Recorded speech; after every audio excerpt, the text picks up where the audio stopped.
फौजी भाइयों जय हिंद। क्या आपके लिए भी मन में सवाल है कि बैंक लोन लेना चाहिए, बैंक लोन का बेस्ट यूटिलाइजेशन कैसे करना चाहिए, या बैंक लोन कितना लेना चाहिए, या किस चीज के लिए लेना चाहिए, या उसका ज्यादा से ज्यादा उपयोग कैसे कर सकते हैं? क्या आपके मन में इसके सवाल आते हैं? अगर हाँ तो इन सारे सवालों का जवाब आपको यहाँ पे मिलने वाला है। मैं राज विश्वकर्मा फौजी पाठशाला की तरफ से आप सभी दोस्तों का स्वागत करता हूँ। और मैं एज ए फाइनेंशियल कंसल्टेंट बात करूँ तो मैं 18 सालों से काम कर रहा हूँ और उसी से रिलेटेड फाइनेंस में कुछ वैल्यू ऐड करने के लिए आज लोन से संबंधित वीडियो आपको डिलीवर करने जा रहा हूँ, जिन सवालों के बारे में बात किया।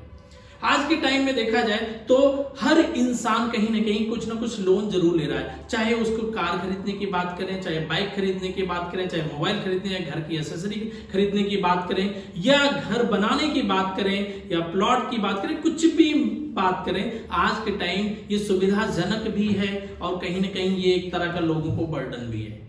लेकिन सुविधाजनक किसके लिए? जो उस लोन के बारे में यूटिलाइजेशन को बड़े अच्छे से डिसीजन लेके काम करता है, राइट? तो पहले तो हम बात करते हैं लोन कितने तरह के होते हैं जो हमारे लिए सबसे ज्यादा बेनिफिशियल होते हैं। अगर बात करें टोटल टाइप में लोन की, तो लोन में पर्सनल लोन है आपका, जो आपकी जरूरतों के लिए, पर्सनल जरूरतों के लिए काम आता है। आपके पास कार लोन आता है जो आपकी जरूरतों के लिए कि व्हीकल्स खरीदने के लिए काम आता है। आपके पास बाइक की बात करें तो बाइक लोन भी आप लोग लेते हैं, अपनी जरूरतों के लिए, बोलते हैं कन्वेंस के लिए लेते हैं। बात करें आपके पास एसेसरी कोई खरीदनी है, गैजेट खरीदना, उसके लिए भी लोन आपको मिलता है, जिसको बोलते हैं कंज्यूमर ड्यूरेबल लोन बोलते हैं। और इन सब में एक बहुत इंपॉर्टेंट रोल जो प्ले करता है लोन है, वो होम लोन के सेगमेंट में आता है, या कॉमर्शियल प्रॉपर्टी की बात करें तो उसको खरीदने के लिए लोन में आता है। लेकिन अगर सबसे बेनिफिट की बात की जाए तो आपको सबसे ज्यादा जो बेनिफिट मिलेगा वो होम लोन सेगमेंट में ज्यादा मिलता है। लेकिन होम लोन के बारे में एक लोगों को ये कंफ्यूजन है कि यार होम लोन कैसे मिलेगा, मेरे नाम तो प्रॉपर्टी नहीं, मेरे नाम तो प्लॉट नहीं, और जब तक मेरे नाम प्लॉट नहीं होगा या प्रॉपर्टी नहीं होगी, गवर्नमेंट उस पर होम लोन कैसे देगी, बैंक उस पर होम लोन कैसे देगी? तो दोस्तों मैं आपकी जानकारी के लिए बता दूं, होम लोन 5 तरह का होता है। याद रखिए 5 तरह के होम लोन होते हैं। पहला होम लोन किस चीज के लिए? प्लॉट खरीदने के लिए भी बैंक होम लोन देती है। बात करें कितने परसेंट? उसकी वैल्यूएशन का 70 या 75% डिपेंड करता है सिचुएशन के ऊपर। दूसरा होम लोन की बात करें तो प्लॉट खरीदने और बनाने के लिए भी देती है बैंक, तो वो आपका डिपेंड करता है सिचुएशन और मार्केट वैल्यूएशन के ऊपर। तीसरा होम लोन की अगर बात करें तो आपको होता है बैलेंस ट्रांसफर के ऊपर, जो आपका होम लोन किसी भी बैंक से चल रहा है लेकिन आप उसको चेंज करना चाहते हैं, किसी दूसरे बैंक में कम रेट ऑफ इंटरेस्ट में जाना चाहते हैं, तो उसको बैलेंस ट्रांसफर के ऊपर। पांचवें होम लोन की बात करें तो रिनोवेशन के ऊपर, आपका जो प्रॉपर्टी है उसको आप रिनोवेट कराना चाहते हैं, कुछ चीज कराना चाहते हैं, उसके लिए भी आपको होम लोन देती है। की अगर बात करें तो दोस्तों प्लॉट अगर आपने खरीद के रखा, उसके घर के कंस्ट्रक्शन के लिए भी बैंक लोन देती है। तो ये 5 तरह के होम लोन है। लेकिन होम लोन कितना लेना चाहिए, कब लेना चाहिए, उसको कैसे कैसे रिपेमेंट करना चाहिए, ये बहुत जरूरी डिसीजन है।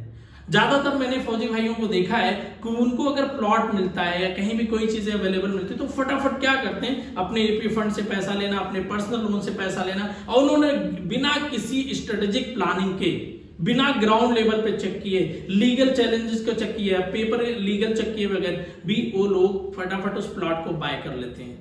दोस्तों याद रखिए, अगर आप होम लोन के सेगमेंट के तो वो आपके लिए बेनिफिट्स के लिए, क्योंकि जब आप प्लॉट खरीदने जाते हैं अगर आप उसमें बैंक को इन्वॉल्व कर लेते हैं तो बैंक फंड से सपोर्ट तो करता है, ब्याज तो कम मिलता है, लगता है, लेकिन साथ में आपकी प्रॉपर्टी जेन्युइन है या नहीं है ये बैंक खुद ही चेक कर लेता है। तो आपके पैसे कहीं ना डूबने के चांसेस, या आप कह सकते हैं मरने के चांसेस कम हो जाते हैं, और जिससे आपको सेफ्टी फीचर्स ज्यादा हो जाते हैं। ज्यादातर लोगों को लगता है होम लोन का ब्याज बहुत ज्यादा है, यार मैं क्या करता हूं, मेरा होम लोन तो चलता रहा, फटाफट जल्दी जल्दी मैं क्लोज कर देता हूं। दोस्त अगर आपके पास लॉन्ग सर्विस है, आप ज्यादा टाइम है सर्विस के लिए, तो होम लोन को क्लोज ना करिए। क्यों? क्योंकि आप सोच के देखिए कि एपी फंड में अगर आपने पैसा रखा है, वहां से इकट्ठा कर रहे हैं, उस पैसे से अगर आप होम लोन को क्लोज करने की बात करें तो वहां 7.5 से 8% आपको इंटरेस्ट मिल रहा है, यहां पे अगर आप तो हो सकता है 8.5 से 9% होम लोन चल रहा हो, लेकिन फिर भी मैं कहूंगा ना करिए। क्यों ऐसा? क्योंकि होम लोन का जो इंटरेस्ट होता वो आपको रिड्यूसिंग पड़ता है। जितना आपके पास पैसा उसको वन टाइम कहीं डिपॉजिट कर देंगे ना तो उतना से ज्यादा आपको बेनिफिट देगा, राइट? तो होम लोन एक आपके लिए ब्लेसिंग के रूप में काम करता है। तो जिन जिन सेगमेंट के बारे में बात किया मैंने, इन सारे विषयों में अगर आप देखा जाए तो होम लोन ले सकते हो, बशर्ते होम लोन लेना कहाँ है, कैसे लेना है, कितना लेना है, कब लेना है, उसके बारे में अगर आपको डिसीजन लेने में हेल्प नहीं मिल पा रही तो हमारे वीडियो में नीचे दिए गए डिस्क्रिप्शन में आपको कुछ कॉन्टेक्ट नंबर की डिटेल्स मिलेगी, उस पे आप अप्रोच कर सकते हैं, उस पे कंसल्टेंसी ले सकते हैं। वहां पे आपको loan and debt free consultancy एक ऐसी प्रोवाइड होगी कि आपको लोन लेने में तो असिस्टेंस तो मिल ही जाएगी, कौन सा लोन लेना चाहिए उसके लिए भी, लेकिन साथ में अगर लोन के ओवरहेड से या बर्डन से आपको बहुत ज्यादा चैलेंजेस हैं, आपके मंथली बात करें तो इनकम कम पड़ जाती, तो उसके लिए वहां पे भी आपको हेल्प मिल सकती कि आप अपने लोन को कैसे जल्दी से जल्दी वाइंड अप कर सकते हैं, कैसे जल्दी से जल्दी क्लोज कर सकते हैं। तो दोस्तों याद रखिए, जब कभी भी एसेट्स के बारे में जाएं, प्रॉपर्टी बनाने के बारे में जाएं, तो होम लोन का हेल्प बैंक से जरूर लें। वो आपको एक मुफ्त रकम देके आपको एक अपने सपनों का घर बनाने में हेल्प करती है, राइट? तो आपको अगर इंफॉर्मेशन अच्छी लगी हो तो इस वीडियो को लाइक एंड शेयर करिए, सब्सक्राइब करिए, जिससे इससे रिलेटेड, फाइनेंस से रिलेटेड और भी सारी आपको वीडियो मिलती रहे। तब तक के लिए जय हिंद।